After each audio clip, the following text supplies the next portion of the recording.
உங்களுடைய தங்கம், வெள்ளி, வைர நகைகளை உடனே செல் பண்ணுமா? நம்பிக்கையான நிறுவனம் மேக்ஸ் கோல்ட். கால் 04445454545.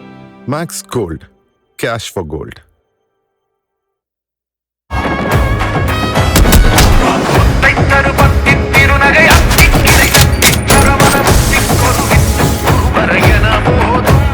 தாவேகா சட்டமன்ற வேட்பாளர்கள் யாரும் பெரிய அனுபவசாலிகள் கிடையாதுப்பா, முகம் அறியாதவர்கள். அவங்க தொகுதியிலேயே அவங்களுக்கு தெரியுமா?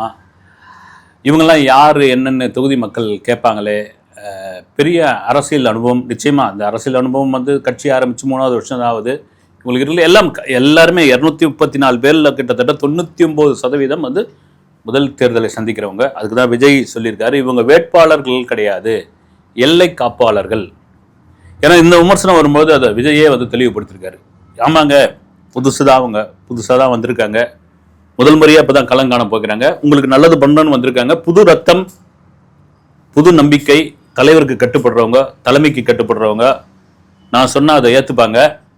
அதெல்லாம் மாரி ஒரு சான்ஸ் தான் கொடுத்து பாருங்களேன். ஒரு புதுசாக இருக்கிறவங்களுக்கு உங்கள் மக்கள் பணியை உங்கள் இடத்துக்கே வந்து ஒரு மக்கள் பணி ஆற்றுவார்கள். இந்த புதுசாக வேலைக்கு சேர்றவங்கக்கிட்ட ஒரு இது இருக்கு இல்லைங்களா, அது மாதிரி சொல்கிறார். அதையே விஜய் என்ன சொல்கிறாருன்னா, சரி நீங்கள் அனுபவசாலின்னு சொல்கிற அந்த எம்எல்ஏக்கள், அந்த சட்டமன்ற உறுப்பினர்கள், அவங்க என்ன பண்ணுறாங்க, வந்து கல்குவாரியில் கொள்ளையடிக்கிறார்கள், ஊடகத்தை சேர்ந்தவர்கள் வந்து தரக்குறைவாக பேசுகிறாங்க, ஊழல் பண்ணுறாங்க. இப்படியா நான் வந்து லிஸ்ட்டு போட்டோம்னா போட்டுக்கிட்டே இருக்கலாம். என்கிட்ட அவ்வளோ லிஸ்ட் இருக்குது. மிக முக்கியமான ஒரு விஷயம், ஒரு சட்டமன்ற உறுப்பினர், அவர் மேலே வந்து வழக்குகள்லாம் இருக்குது, அத்தனை வழக்குகள்லாம் இருக்குது. 96வது வருஷம் ஒரு தலைவரை எதிர்த்து அவரை வந்து இறக்குனாங்க, களத்தில் இறக்குனாங்க. இன்னைக்கு அந்த தலைவர் வந்து திமுக கூட்டணியில் இருக்காரு. நாகரிகம் கருதி அந்த தலைவருடைய பேரை நான் சொல்ல விரும்பவில்லை அப்படின்ட்டு விஜய் சொல்லியிருக்காரு. எனக்கும் தெரியல, யாராவது தெரிஞ்சால் கமெண்ட்ஸில் சொல்லுங்கள். விஜயோட நம்பிக்கை என்னன்னா, எல்லாருமே புதியவர் தாங்க, நான் கூட அரசியலுக்கு புதியவர் தான். நான் புதுசாக இருக்கிறவங்களுக்கு கொடுங்களேன், ஒரு வாய்ப்பை தான் கொடுங்களேன். நாங்கள் தான் வரமே, வந்து தான் என்னன்னு பார்க்குறோமே, காட்டுறோமே. இப்படியே ஒதுங்கி இவங்களே அனுபவசாலினா சொல்லுவாங்க இல்லைங்களா, பழைய பெருச்சாலிகள் அப்படின்னு. அப்படி இருக்கும்போது என்ன, நீங்கள் கொடுங்க எங்களுக்கு, நானே புதுசு தான் அப்படின்னா. அப்போ அந்த விஜய் புதுசு அப்படின்றத தாண்டி இவர் 2 தொகுதியில் ஏன்பா நிற்கிறாருன்ற ஒரு கேள்வி மறுபடியும் வருது.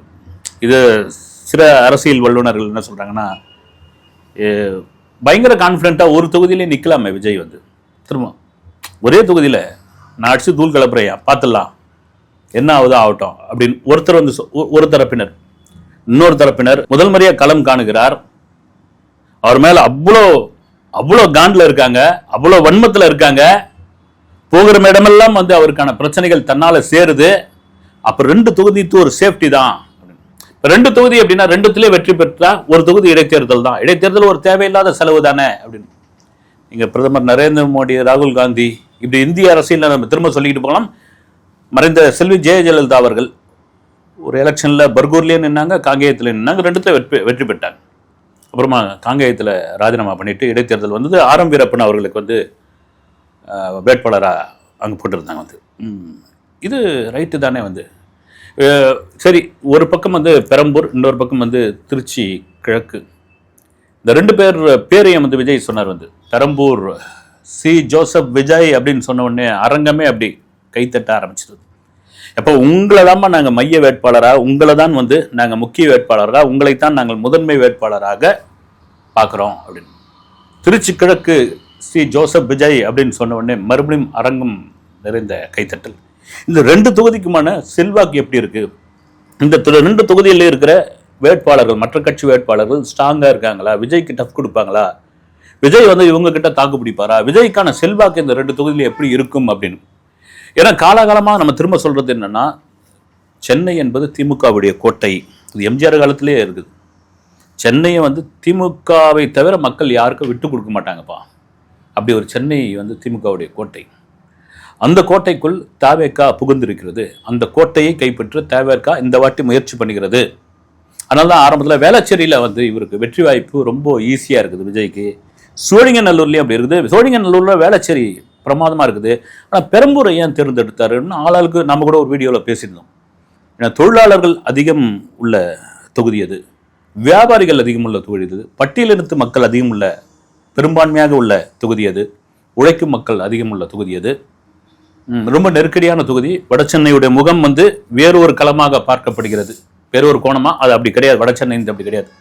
படித்த இளைஞர்கள், பண்பாளர்கள், நாகரிகம் தெரிந்தவர்கள் அத்தனை பேரும் உண்டு. இந்த சினிமாக்கள்லையும் கதைகள்லையும் அதை அப்படி மையப்படுத்தி ஒரு கவனத்தை கொண்டு வந்துட்டாங்க. சரி, இங்கே வந்து ஆர்டி சேகர் சிட்டிங் எம்எல்ஏ, அவர் அதே ஊரில் பிறந்து வளர்ந்து அங்கேயே வாழ்ந்து கொண்டிருப்பவர். அவருக்கு வந்து செல்வாக்கு கடந்த தேர்தலில் கிட்டத்தட்ட 50,000 ஓட்டுக்கு மேலே வாங்கி அவர் வெற்றி பெற்றிருக்காரு. இதற்கு முன்னாடி வந்து சிபிஎம், நம்ம சொன்னோம் இல்லைங்களா, கம்யூனிஸ்ட் கட்சி, தொழிலாளர்கள் உள்ள பகுதி அப்படின்னு, சிபிஎம் வந்து வெற்றி பெற்றிருக்காங்க. நீங்கள் அதிமுக வந்து பாமகவுக்கு அந்த இடத்த ஒதுக்கிட்டாங்க. ஏறக்குறைய எடப்பாடி பழனிசாமி விஜய் ஜெயிக்கட்டும் அப்படின்றதுக்காக அதை விட்டு கொடுத்ததா ஊடகங்கள்லாம் பேசிட்டு இருக்காரு. அப்படி கிடையாது, களத்தில் வந்தாச்சு, கூட்டணின்னு இல்லைன்னு சொல்லிட்ட பிறகு அதுக்கப்புறம் நான் விட்டு கொடுக்காம போகிறது. பாமகவுக்கு இருக்கட்டுமே அப்படின்னு வன்னியர்கள் ஓட்டு அங்கே அதிக அளவில் இருக்கிறது. குறிப்பாக எனக்கு இன்னும் வேட்பாளர் அறிவிக்கல, இந்த வீடியோ பேசுகிற வரைக்கும் திலகபாமா அவங்கள தான் நிறுத்துவதற்கான வாய்ப்பு இருக்குது அப்படின்றாங்க. நாம் தமிழ்லேருந்து ஒருத்தர் இருக்காரு. இப்போ ஆர்டி சேகருக்கும் விஜய்க்குமான அந்த போட்டியில் வந்து ஆர்டி சேகரை தாண்டி ஒரு டஃப் கொடுப்பாரா விஜய் அப்படின்ற ஒரு கேள்வி இருக்கிறது. பிரச்சார பயணத்தை அங்கிருந்து தான் தொடங்க போகிறார். அவருடைய அந்த பிரச்சாரத்தில் என்ன மாதிரியான பேச போகிறார். நீங்கள் அப்படியே திருச்சி கிழக்கு எடுத்துக்கிட்டிங்கன்னா ரொம்ப ஈஸியான வெற்றி வாய்ப்புங்க விஜய்க்கு. அப்படி மற்ற கேண்டிடேட்லாம் அப்படி ஒன்றும் பெருசாக இல்லை, அடித்து தூள் கலப்பின்னு வந்துடுவார், நீங்கள் பாருங்கள் அப்படின்னு. அப்போ வந்து பெரம்பூரா திருச்சியா பெரம்பூரா ரெண்டுத்துலேயே வெற்றி பெற்று விட்டார் அப்படின்னா ஒன்றுத்தை ராஜினாமா பண்ணியாகணும், அது அப்புறமா பார்த்துக்கலாம். சரி, விஜயோடைய அந்த எழுச்சி எப்படி இருக்கும் அப்படின்னு விஜய் அறிவித்த பிறகு, இந்த தேர்தல் வேட்பாளர்களை அறிவித்த பிறகு, குறிப்பாக வந்து இளைஞர்களுக்கான சில தேர்தல் அறிக்கைகளை சொன்ன பிறகு தேர்தல் களம், தமிழ்நாடு தேர்தல் களம் மிக மிக அதிகமாக சூடு பிடித்திருக்கிறது. அதில் மாற்று கருத்து கிடையாது. அது தவிர பார்த்தீங்கன்னா வேட்பாளர்கள் நேற்று அந்த வேட்பாளர் அறிவிப்பு நடந்தவொடனே அந்த தாஜ் ஹோட்டல் முன்னாடி சில பேர்லாம் வந்து தர்ணாலாம் பண்ணாங்க. வந்து எங்களுக்கு நேர்காணலே நடத்தலை, நாங்கள் வேட்புமனு மட்டும் கொடுத்துருந்தோம், அதுக்கு ஒரு 10,000 ரூபாய் வாங்கிட்டாங்க, நேர்காணல் நடத்தலை, அவங்களா இஷ்டம் போல் ஒரு லிஸ்ட்டு போட்டாங்க அப்படின்னு. அது உட்கட்சி பூசல் நடக்க தான் செய்யும். அது ஆரம்பத்திலே அதை கலைஞ்சிருக்கணும். வந்து அது சரி, வேட்பாளர் அறிவிச்சுட்டு இவ்வளோ பெரிய சலசலப்பு ஏன் அப்படின்னு. அப்புறம் திடீர்னு தேர்தல் பறக்கும் படையெல்லாம் உள்ளே வந்தாங்க. வந்து விதிமுறைகளுக்கு மீறலாம் ஏதாவது பண்ணியிருக்காங்களா அல்லது அதிகப்படியான கூட்டத்தை சேர்த்துருக்காங்களா அப்படின்றதுக்காக சோஷியல் பண்ணுறது. இது கூட ஒருத்தர் சொல்லிக்கிட்டு இருந்தார். ஏங்க எடப்பாடி பழனிசாமி பிரச்சாரம் பண்ணுறாரு, முதல்வர் ஸ்டாலின் பிரச்சாரம் பண்ணுறாரு, அவங்களெல்லாம் ஸ்மூத்தாக தானே போயிட்டுருக்கு. ஏன் விஜய்க்கு மட்டும் வந்து 3000 பேர் கூடணும், 5000 பேர் வரணும், 100 பேர் அங்கே நிற்கணும், 30 பவுன்சர்ஸ் இங்கே நிற்கணும், அது மாதிரியான ஒரு கேள்வி இருக்குது அப்படின்னு. இல்லை, அவங்க கூட்டம் நடத்துகிறாங்க, விஜயோடைய கூட்டம் வேற வச்சு, அவங்க கூட்டத்துக்கு வராங்க, கூட்டம் வராங்க, இங்கே வந்து கட்டுக்கடங்காத கூட்டமாக வராங்க, கரூர் சம்பவத்தை மையப்படுத்தி பேசுகிறாங்க அப்படின்னு. கரூர் சம்பவம் ஒரு துயர சம்பவம், நிஜமாக ஒரு மிகப்பெரிய துயர சம்பவம். அது விசாரணைக்குள் இருக்கிறது. அது ஒரு தமிழக அரசியல் வரலாற்றில் ஒரு அழிக்கப்படாத ஒரு சம்பவம். அது விசாரணைக்குள்ளே இருக்குது. இப்போ இந்த கரூருக்கு யார் அந்த இடத்த கொடுத்தாங்க, இந்த குறுகலான இடத்த கொடுத்தாங்க, கரூர் சம்பவத்துக்கான காரணம் என்ன, அது நிஜமாக என்ன நடந்தது அப்படின்னு சுப்ரீம் கோர்ட்டில் சிபிஐ அந்த அறிக்கையை தாக்கல் பண்ணும்போது தெரியும். அதுக்காக ஒரு இளம் தலைவரை முதல் தேர்தலை சந்திக்கிற ஒரு மிகப்பெரிய உச்ச நட்சத்திரத்தை இது மாதிரி கடுமையான விதிமுறைகள் போடுறது எந்த விதத்தில் நியாயம்? சுதந்திரமாக விடுங்களேன், என்ன இருக்குது வந்து. அது அந்த கோபத்துடைய வெளிப்பாடு தான் அவர் வந்து தலைமைச் செயலகம் வந்து தலைமை தேர்தல் அதிகாரியிடம் ஒரு மனுவெல்லாம் கொடுத்துருந்தாரு. சரி, இந்த கேண்டிடேட்டு இதில் நிறைய குளறுபடிகள்லாம் இருக்குது. வந்து இவங்களுக்கெல்லாம் இந்த தொகுதியில் செல்வாக்கு இருக்குதா?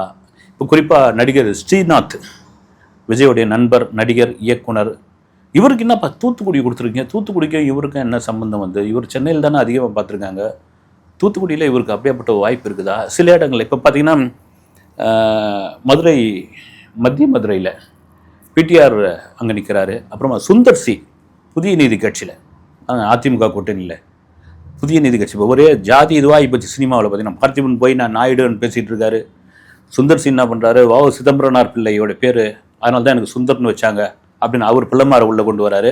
இப்படியே ஒரு பக்கம் ஜாதி போயிட்டுருக்கு. வந்து ஜாதி ஒழிக்க முடியாது, ஒன்றும் பண்ண முடியாது. இங்கே வந்து அவர் கொடுத்துருக்காங்க. அந்த இடத்துல வந்து முஸ்தபா தாவேகா தரப்பில் போட்டி போட்டிருப்பார். இப்படி ஒரு கடுமையான நெருக்கடி. எனக்கு சுந்தர் சி கூட மதுரை மண்ணை சேர்ந்தவரா அவர் அப்படின்னு ஒரு கல்வி கண்டிப்பாக இருக்கும். நீங்கள் மதுரைக்கு பொறுத்த வரைக்கும் அப்படின்னா எல்லா ஊர்லேயும் இருக்குது, நம்ம மண்ணை சேர்ந்தவரா அப்படின்னு. அவர் கோயம்புத்தூர்காரு, அவர் பெரும்பாலும் சென்னையில் தான் இருக்க போகிறாரு, அவர் ஏதாவது ஒரு படப்பிடிப்பில் இருக்க போகிறாரு. இல்லைன்னா எங்கேயாவது நடிச்சுட்டு இருக்க போறாரு. நம்ம மதுரையில் வந்து என்னையா பண்ண போறாரு? நம்ம பிடிஆர் இருக்காரு, நம்ம ஊர் மண், இங்கே காலகாலமாக இருக்கிறவங்க இருக்கிற ஒரு பண்ணையார் மாதிரி. ஆனால் எளிதில் அணுங்களா அவரை, ரொம்ப மக்களுக்கு நெருக்கமானவர். இது ஒரு கேள்வியாக இருக்குது. நிச்சயமா நீங்கள் மதுரையில் அப்போ பார்த்தீங்கன்னா சினிமா நட்சத்திரம், சினிமா பிரபலம் அப்படின்னா சசிகுமார் கொடுத்துருக்கலாம், பாலாவுக்கு கொடுத்துருக்கலாம். நம்ம ஊருக்காரர் ஒரு வந்துருவாங்க. எங்கள் சசிகுமார்லாம் பெரும்பாலும் அங்கே தான் இருக்கார். விருப்பப்பட்டா, சசிகுமார்லாம் விருப்பம் இருக்குதா இல்லையான்னு தெரியல. இன்னொரு முக்கியமான விஷயம், நிகழ்ச்சியான ஒரு அந்த மேடையில் விருகம்பாக்கம் தாவேக்கா வேட்பாளர் அப்படி அறிமுகப்படுத்தின உடனே அந்த தம்பி ஓடி வந்து விஜயை கட்டி பிடிச்சி காலில் விழுந்து, எல்லாருக்கும் பெரிய ஆச்சரியமா இருந்தது. நிறைய பேருக்குலாம் தெரியாது இல்லையா விஷயம் அப்படின்னு. டக்குன்னு அங்கே இருந்த பக்கத்தில் இந்த ராஜேந்திரன் அவர்களை கூப்பிட்டார். வந்து ராஜேந்திரன் வந்து விஜய்க்கு சாரதியாகவும் நல்ல தோழனாகவும் பிஏவாகவும் விஜயை முழுமையாக அறிந்த ஒரு மனிதனாகவும், கிட்டத்தட்ட அவர் சினிமா வந்த காலத்தில் நிறைய முறை சினிமா ரிப்போர்ட்டரா விஜய் பேட்டி எடுக்க போனால் இவர்கிட்ட தான் கேட்போம், எங்கே இருக்காரு ஏது. அப்போல்லாம் செல்ஃபோன்லாம் கிடையாது, இல்லை மீட் பண்ண முடியுமா, இல்லை நான் அங்கே வந்துருங்கண்ணே இங்கே வந்துருங்கண்ணே. குஷால்தாஸ் கார்டனில் வந்து ஷூட்டிங் நடந்துகிட்ருக்கு, திருவான்மியூரில் வந்து திருவாங்கூர் பங்களாவில் வந்து நடந்துகிட்ருக்கு அப்படின்னு பலமுறை சொல்லக்கூடிய வருது. அவ்வளோ நம்பிக்கையான ஒரு மனிதர் வந்து இப்போ இதெல்லாம் அவருடைய மகன் விஜய் சின்ன குழந்தைய பார்த்து வளர்ந்தவர். விருகம்பாக்கத்தில் தான் சினிமாக்கிற ஏரியா தான். ஏன்னா விருகம்பாக்கத்தில் விஜய் நின்னா சாலிடாக வெற்றி உறுதிப்பா அப்படின்போது தனக்கான அந்த தொகுதியை தன்னுடைய தோழன், தன்னுடைய நண்பர், தன்னுடைய சாரதியுடைய மகனுக்கு கொடுத்துருக்காரு. அந்த பையன் அப்படியே நெகிழ்ந்து போய் காலை தொட்டு கும்பிட்டு இதுவாகிறான்.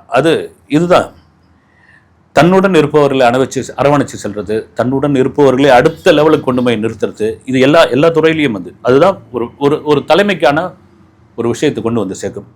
தாவேக்காவில் கண்டிப்பாக வேட்பாளருக்குள்ள ஒரு சின்ன சின்ன சலசலப்புகள்லாம் இருப்பதை தாண்டி இவர்கள் எல்லாம் ஒட்டுமொத்தமாக வெற்றி பெறுவார்களா அப்படின்ற ஒரு கேள்வி பெரும் கேள்வியாக இருக்கிறது. என்ன வேணாலும் நடக்குமா எலெக்ஷனில், நம்ம இதெல்லாம் சொல்லவே முடியாது.